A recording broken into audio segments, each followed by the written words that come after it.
반갑습니다. 한묵락 166일 신명기 13장을 통하여서 하나님께서 주시는 지혜와 지식으로 말씀이 깨달아지고 깨달아진 그 말씀을 가지고 삶을 사는 저와 여러분 되기를 간절히 소망합니다.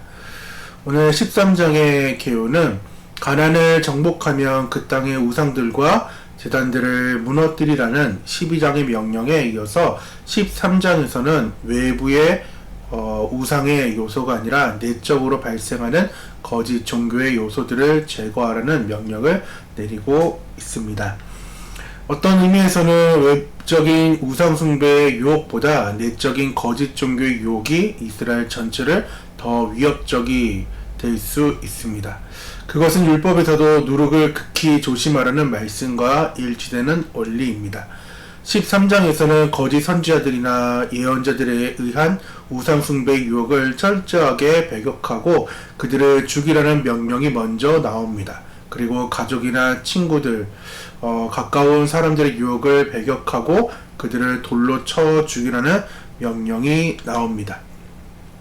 마지막으로 어떤 성읍에서 일어난 군중들의 우상숭배를 철저하게 진멸하는 것을 명령하고 있습니다. 하나님 이외의 가짜의 신을 향한 유혹은 인간의 심령 가운데 얼마나 뿌리가 깊은지 하나님께서 자나깨나 우상숭배를 배격하라는 명령을 거듭하고 계십니다. 오늘 13장 개요의 내용은 거짓 예언과 우상숭배에 속지 말라입니다. 오늘의 단어는 설교 두 번째 예배 내부입니다. 우리는 계속해서 신명기의 말씀을 지금 보고 있습니다. 신명기는 한 달 동안 모세가 했던 세 편의 설교라고 말씀을 드렸습니다. 첫 번째 설교는 역사적 관점에서 지나간 광야 40년의 역사를 조명하고 있고, 두 번째 설교는 율법적 관점에서 하나님의 백성들의 도덕적 의무와 정의로운 사회 법규를 기록하며, 마지막 세 번째 설교는 예언적 관점에서 율법에 대한 순종과 불순종에 따른 하나님의 백성들의 미래의 역사를 조망하는 것이 세 번째 설교입니다.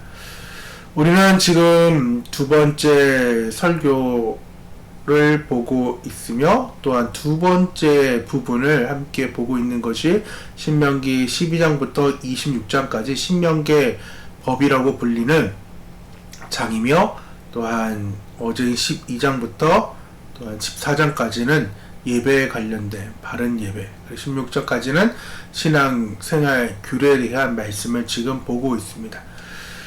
혹시 오늘 하루 어떠한 예배, 바른 예배를 드리고 있었는지 모르겠습니다. 하나님께서 여러분에게 원하신 그 택하신 곳은 어디였는지 한번 고민해 보셨는지도 모르겠습니다. 예전 어머니께서 집에 이렇게 있다 보면은 집이 택하신 곳이었습니다. 집에 가면 늘 찬송 소리, 말씀 읽는 소리, 그것이 늘 가득했고, 그리고 기도가 늘 끊이지 않았고, 그래서 집이 평안하면서도 상당히 불편한 그러한 집이었습니다. 어머니께서 예배를 안 드리고 있는 상황이라고 한다면은 찬양이나 공동체 읽기와 같은, 그 당시 좀 비쌌는데 입체 성경을 이제 복사를 다 해가지고 그것이 매일 집에서 말씀이 들려지는 그러한 일들, 이게 집인지 교회인지 모를 상황으로 어머니께서는 택하신 곳에서 예배자의 삶을 사셨고, 지금도 여전히 그 삶을 사는 것을 보면서 진짜 여전하다.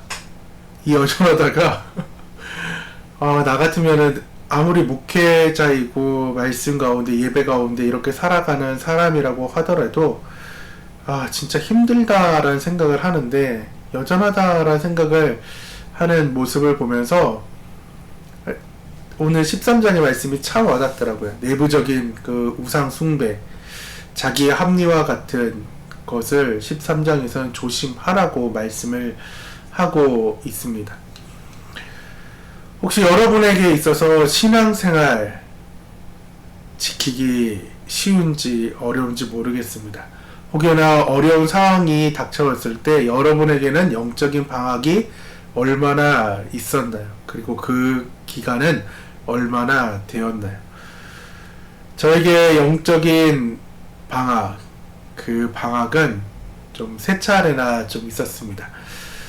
목회자가 된다라는 마음을 초등학교 2학년 때부터 가지고 그렇게 생활했던 사람이, 그리고 또한 사역을 했던 그 사람이 세 차례면 참 큰 상황입니다. 첫 번째는 좀 나중에 말씀드리고, 두 번째는 부산 20살 때 이제 학교를 다니면서 부산의 학교가 이제 대학교를 가게 됐어요.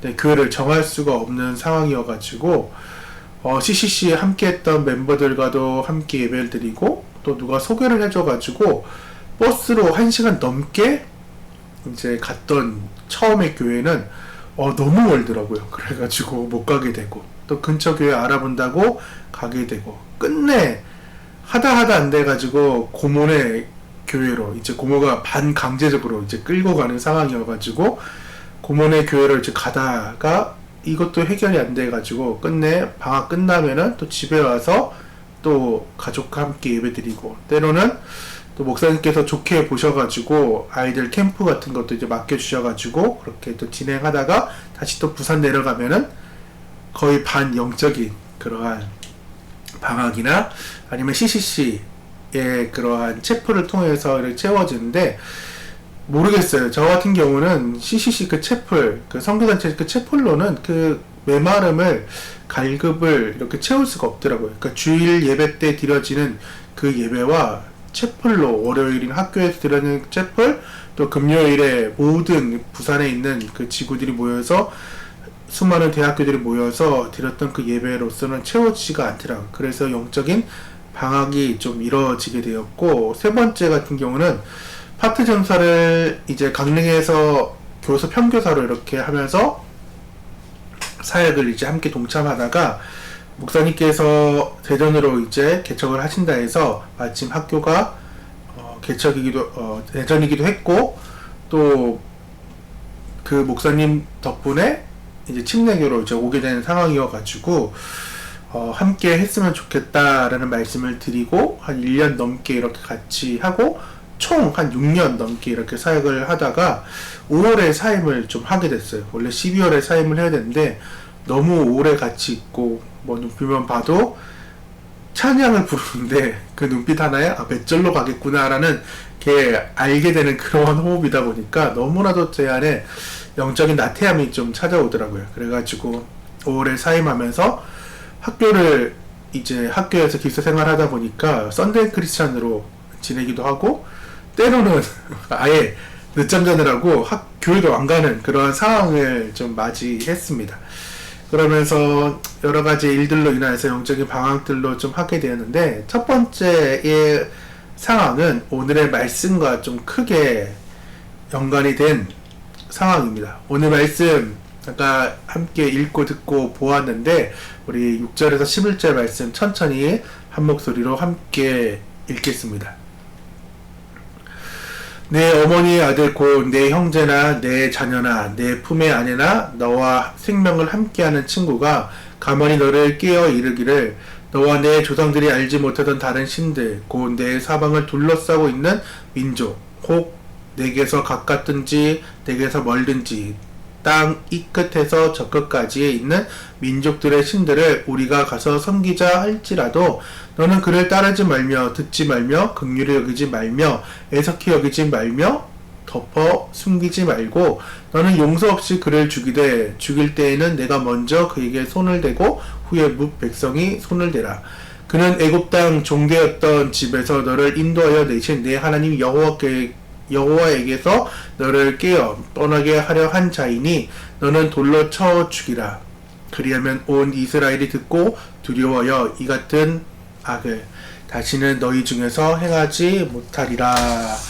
조금 끔찍한 말씀이긴 하지만은, 하나님께서는 가족이나 주변 친지나 가족 같은 그러한 친구가 또한 이웃과 같은 좋은 관계를 유지하는 그러한 사람들이 너를 영적으로 깨어 이렇게 하나님을 멀리 할 수 있다라는 것을 경고하고 있습니다.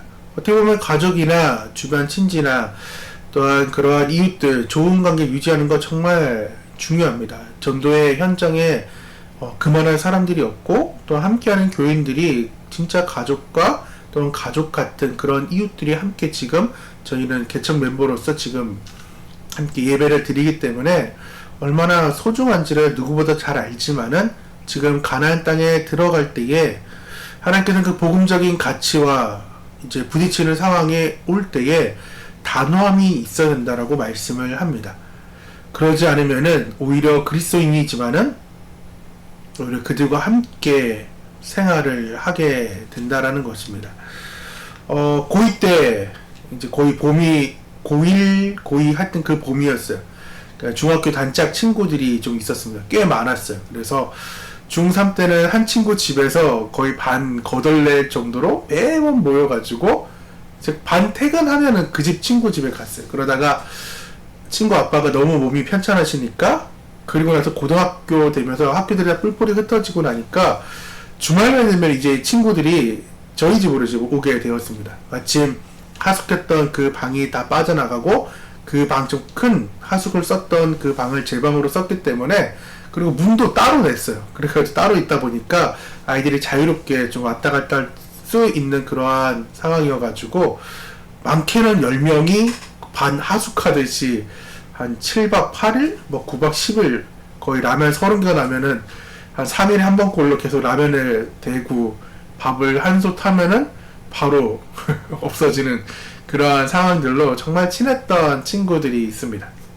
그러한 친구들과 함께 생활하는 것이 좀 좋았고 이제는 그 친구들과는 좀 여러가지 이런 상황들로 인해서 헤어지게 되고 연락도 좀 뜸하게 됐는데 당시에 이제 스타크래프트하고 디아블로2가 아주 이제 PC방에서 난리가 났고 또한 밤샘 문화라는 것이 있었어요. 그래서 디아블로2 할 때 이제 카오방이라고 해가지고 아이들이 이제 한참 이걸 하고 있었는데 저는 이 상황을 좀 모르고 있었던 상황이었어요. 그래가지고 아이들이 밤새 자고 계속 친한 친구가 얘기를 하고 아이들도 계속해서 얘기도 하고 이런 상황이니까 밤 10시만 되면은 나가는 게 불가능한 집이었는데 이 당시 밤샘 문화가 이제 부모님께 반항하여 이긴 청소년의 상징과 같은 그러한 문화였어요. 그러니까 아이들한테 계속해서 이제 따돌림 당하는 것도 좀 싫었고 노래방 가면은 노래는 비록 안 불렀지만은 보통 12시, 1시까지 애들은 같이 있는데 저희는 안 가면은 집에서 아주 난리가 났으니까 다음날 밥 그리고 분위기 이런 게 다 달라졌어요. 그렇기 때문에 진짜 애들과 놀다가도 10시만 되면 후다닥 막 뛰어가느라고 정신이 없고 엄마한테 무슨 별명을 늘어놔야 될지가 아주 큰 상황이었어요. 그래서 이러한 상황들도 있었고 또 교회적으로는 학생의 임원 선출을 하는 이제 그러한 기간이었고 그래서 고2 이제 가을 학기부터 이제 고3 이제 여름 학기 전까지의 1년 동안에 그러한 임원이 되는 상황이 있었는데 좀 내정이 된 게 저였어요. 뭐 그렇다고 제가 뭐 잘난 것도 아니고 아이들과 이렇게 친한 것도 아니었는데 어제 말씀드렸던 것처럼 바른 예배를 드리고 싶어 바른 예배를 드린 것이 아니라 반강제적으로 바른 예배를 드려야 되는 그런 외부적으로 보여야 되는 그러한 사람이었기 때문에 선배들 사이에서 내정이 좀 되었어요. 그래가지고 한번 투표를 막 하는데 저희 다음 기수한테 이제 회장 자리를 줘야 되는 그러한 상황에서는 내 차례나 그 회장 후보로 올라왔던 애가 끝내나 떨어지게 되어가지고 아주 저희 동기들 사이에서 아주 난리가 난 적이 있었는데 그만큼 약간 내정인 좀 문화가 좀 있었어요. 그러니까 엄청 소극적이고 또한 친구들하고 안녕? 갈 때 안녕. 그 사이에는 응, 그래. 이게 24시간 밤새서 같이 있는데도 아이들과 그렇게 좀 생활을 하다 보니까 너무나도 싫었던 거예요. 그래서 앞전에 그 말했던 밤샘 문화에도 들어가게 되고 학생회도 이제 점점 빠지게 되고 학생회도 빠지게 되니까 대회도 이제 빠지게 되는 그러한 상황이 되었습니다. 그래서 엄마는 계속해서 물어봐요. 교회 갔냐고. 그러면 갔다라고 얘기하다가 좀 믿어주다가 느낌이 좀 쎄한 거예요. 들려지는 이제 성도님들 상황들도 있고 하니까 진짜 갔냐? 그리고 주보는 뭐 놔두고 왔다 이런 핑계 대다가 이제는 주보를 갖고 와라. 그래서 친구들과 어쩔 수 없이 한 5분 앉아 있다고 주보를 빼와서 갔다가 또 이제 그게 얘기가 다 됐어요. 한 10명 넘게 쭉 앉아 있다가 저런이 한 5분 만에 앉아 있고 갔다. 이런 얘기가 들리니까 설교 내용이 무엇이냐. 그러면서 친구들과 이럴 바에는 헤어져라. 다 끊어라. 집에 오게 하지 말라. 아주 엄청난 일들이 있었습니다. 그래가지고 반년 거의 넘게 이제 생활하다가 임원을 이제 선출이 됐어요. 그러니까 의뢰, 나는 이제 교회를 반년 동안 빠졌으니까 교회 임원이 안 되었겠지라는 생각을 하고 이제 했는데, 들리는 얘기가 성가대 회개가 됐다는 겁니다. 교회를 빠졌고 또한 예배를 안 드렸는데 어떻게 회개가 됐는지 모르겠지만은 할 사람은 그렇게 없었나 할 정도의 상황이었어요. 그래가지고 그 학생의 회개가 어떤 거냐면은 메인 이제 성가대였어요. 그러니까 2부 예배가 4부까지인가 3부까지 있었는데 메인 그 2부에 지금 학생의 성가대가 섰어요. 그러니까 얼마나 되게 중요한 성가대였어요. 그 회계 비용이 1,000,000원이 그 비용이 뜬금없이 저한테 이제 오게 되면서 이 모든 것들이 부질없구나. 내가 왜 이런 일을 했을까라는 상황을 하면서 오늘 말씀을 묵상하면서 예전의 상황들을 좀 깊이 좀 되새기고 또한 회개했던 상황들이 있었습니다. 여러분에게 6절에서 11절의 상황들이 온다면은 여러분은 어떠한 삶을 살 것인가요? 소 읽고 외양간 고치면 아무 소용이 없다라고 얘기하지만은 소 읽고 외양간 고치고 또 다시 소를 채우면 됩니다. 하지만 영적인 것이 세상과 달라가지고 그 외양간을 이제 고치고 나서 그 소를 채우는데 까지의 노력이 엄청 커요. 그러니까 소를 그냥 드리는 것이 아니라 다시 새끼가 태어나듯이 장성한 그 상황으로 나아갈 때까지의 그 일이 너무나도 컸다라는 것입니다. 그래서 하나님께서는 좀 잔인한 방법 같지만은 그 가나안의 문화를 배우지 말고 그들을 직멸하라라고 말씀을 하고 계신 것입니다. 신학생이 꿈꾸는 그 아이도 고등학교 때 그 친구 한마디, 그 문화 이런 것들로 휩쓸리는데 하나님께서는 계속해서 우리에게 이야기하는 거예요. 그 가나안의 문화를 배우지 말고 나를 사랑하라고, 그리고 나를 사랑하는 그 일에 대해 하나님께서는 시험하신다라는 것입니다. 오늘 3절의 말씀을 보니까 너는 그 선지자나 꿈꾸는 자의 말을 청종하지 말라. 이는 너희의 하나님 여호와께서 너희가 마음을 다하고 뜻을 다하여 너희 하나님 여호와를 사랑하는 여부를 알려하사 너희를 시험하심이니라 라고 말씀을 하고 있다라는 것입니다. 하나님께서는 축복을 주시기 전에 시험하십니다. 즉 쉽게 말해서 축복을 이제 받아도 되는지에 대한 사항을 자격증을 통하여서 하나님께서 보려고 하신다라는 것입니다. 자격증이 있고 없고 엄청난 차이입니다. 그렇기 때문에 하나님께서는 이 자격증을 발부해 주기 위해서 나의 영적인 믿음을 체크하고 있는 거예요. 주변에 이런 상황들이 이렇게 왔을 때 정말 아내나 자녀들이나 또한 정말 가족 같은 이웃들이나 친구들이 그러한 영적인 그러한 내적인 시험들이 왔을 때에 과연 너는 이겨낼 힘이 있냐라는 것을 하나님께서 지금 증명해 달라고 말씀을 하고 있는 거예요. 자격증을 들고 있으면서 너 꼭 이 시험에 통과하길 나는 원해 라고 이야기를 하십니다. 하지만 반대로 사단은 이 시험과 완전히 달라요. 자격증과 달라요.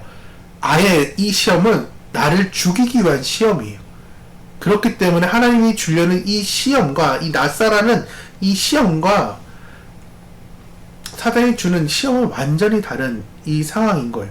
그렇기 때문에 사단의 이 시험은 예수님께서 이겼던 그 시험처럼 우리는 말씀으로 이제는 예수님의 그 이름 가지고 나사렛 예수 이름으로 명하느니 사단마귀 귀신은 떠나갈지어다 이러면서 명령하고 꾸짖고 엘자 기도하면서 선포하며 나아가야 되는데 하나님께 주시는 이 시험은 확실하게 우리가 테스트를 통과해야 될 때에 하나님께서는 신명기 말씀처럼 계속해서 축복을 우리에게 주신다고 말씀하면서 그 상황을 바른 예배를 내적인 그러한 요소들을 오늘 해결하라고 계속해서 말씀을 하고 있다는 것입니다. 그렇기 때문에 우리가 흔들리지 말고 오늘 삶을 마무리하면서 또한 이 삶을 말씀을 가지고 내일의 삶을 살 때에 하나님, 내가 꼭 승리하길 원합니다. 내가 내적으로 승리하길 원합니다. 내적으로 통과하길 원합니다. 주님께 주신 그 복을 자격증을 받아서 마음껏 누리길 원합니다. 라고 하면서 함께 고백하며 기도하며 나아가는 오늘의 삶의 마무리와 내일의 삶이 되기를 간절히 소망하고 축원합니다. 오늘 13장의 삶읽기는 나는 예배자로서 어떠한 유혹에 빠졌나요? 나는 하나님께서 주신 시험을 통과하였나요? 오늘 함께 또한 삶을 읽어가시기를 원합니다. 우리 함께 기도하도록 하겠습니다. 하나님, 우리는 12장부터 바른 예배에 대해 말씀을 나누고 있습니다. 하나님께서 택하신 그곳에서 바른 예배를, 하나님 원하시는 예배를 드릴 수 있도록 함께하여 주셔서 택하신 곳에서 예배하며 외부적으로 또한 내적으로 오는 그런 우선들을 가감하게 치워버리고 하나님만을 바라보며 하나님만을 사랑할 수 있도록 하나님 우리를 지켜주시고 보호해 주시고 성령께서 함께하여 주시옵소서. 또한 주님께서 주시는 그 시험에 테스트에 아멘으로 나아가서 그 시험을 이겨 믿음의 확인 도장을 찍어 자격증을 이렇게 사용하면서 예수님의 그 이름을 사용하면서 내 주변에 있는 그 사람들에게 정말 내적으로 힘든 그 사람들에게 복음을 전할 수 있는 복음의 전달자가 되게 하여 주시옵소서. 예수님의 이름으로 기도드립니다. 아멘.